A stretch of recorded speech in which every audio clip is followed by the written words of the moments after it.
Dan yang paling saya sedang menunggu, termasuk seluruh rakyat Malaysia, ialah apa dia laporan daripada RCI tentang tabung haji. Yang masa mereka naik jadi kerajaan, heboh nak buat RCI. Saya kata RCI apa? Ini dah selesai dah jabatan audit, ini dah selesai dah cerita dah. Kewangan begini, oh dah ini kamu jual. Okey, tak apalah, saya kata buatlah. Kan? Buatlah RCI. Saya pun dah bagi saya punya kesaksian saya, dan saya yakin menteri dulu pun dah bagi kesaksian dia, sebab kajian tu dibuat daripada 2014 sampai 2020, ya. Maka saya sekarang seperti rakyat Malaysia yang lain menanti-nantilah untuk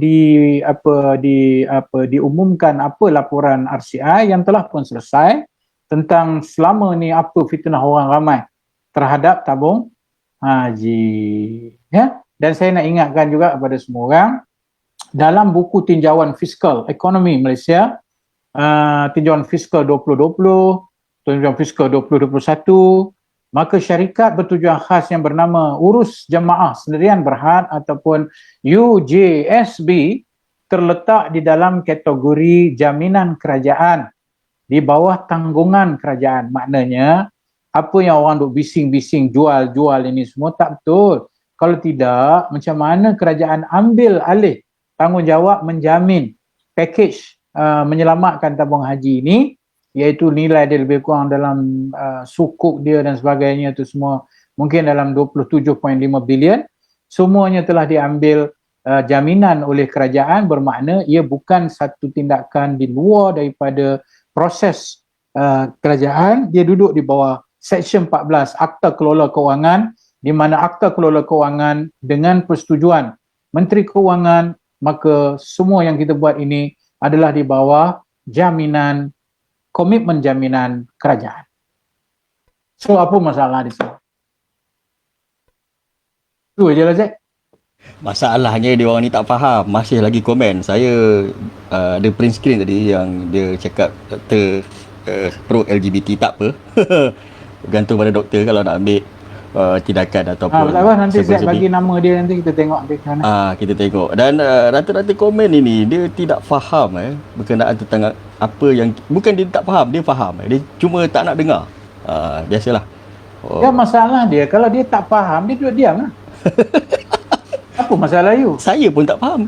You kalau tak faham, yang saya cerita asset, liability, saya duk cerita nilai rosot, saya duk cerita Malaysian Finance Reporting System Standard. Kalau you tak faham, just keep your mouth shut. Ya. Inilah yang berlaku di dalam komen ini. Bertalu-talu. Okey. Soalan seterusnya, doktor, dah jelas berkaitan tentang isu yang pertamanya, isu yang pasal LGBT yang difitnah terhadap doktor. Isu tabung haji kita dah selesai, kita dah jelas, doktor dah jelas menerangkan kita. Saya faham dan kawan-kawan lain pun kita minta supaya faham.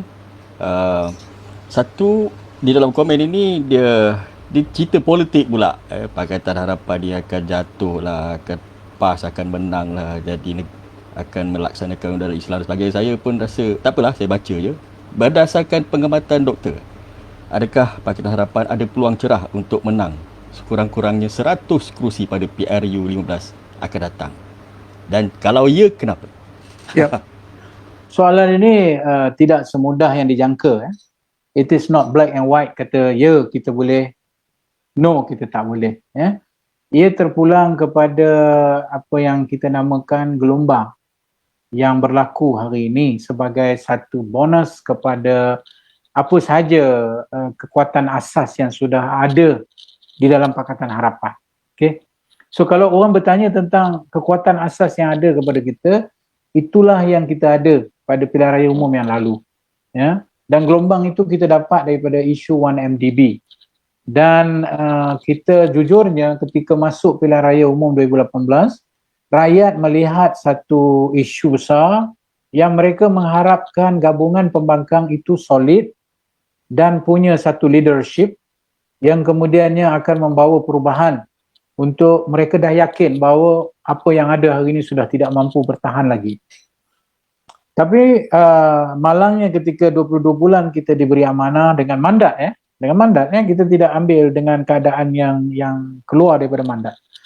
22 bulan itu berlakulah langkah syaratan yang saya namakan langkah syaitan, dan bisikan-bisikan ini dengan isu lompat parti, dengan isu UMNO dan PAS mengambil kesempatan untuk orang kata mengambil kesempatan untuk membentuk kerajaan yang ada dengan cara yang tidak demokratik.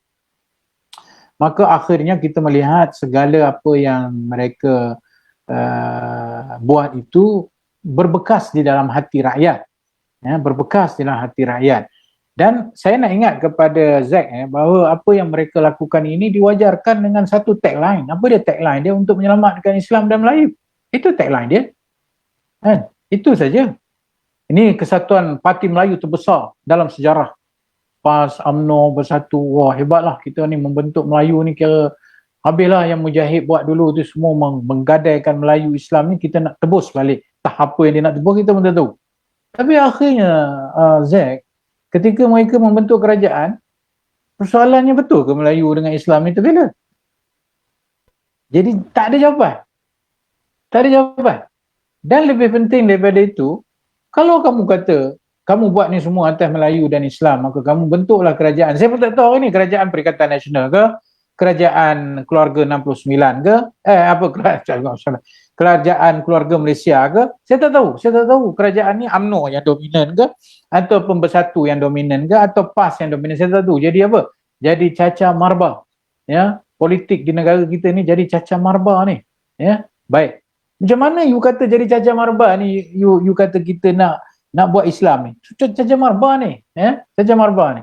Jadi bila kita melihat cacah marba ni, Zack, kita akhirnya come to a conclusion setelah kita berusaha untuk mendapat mandat melalui parlimen.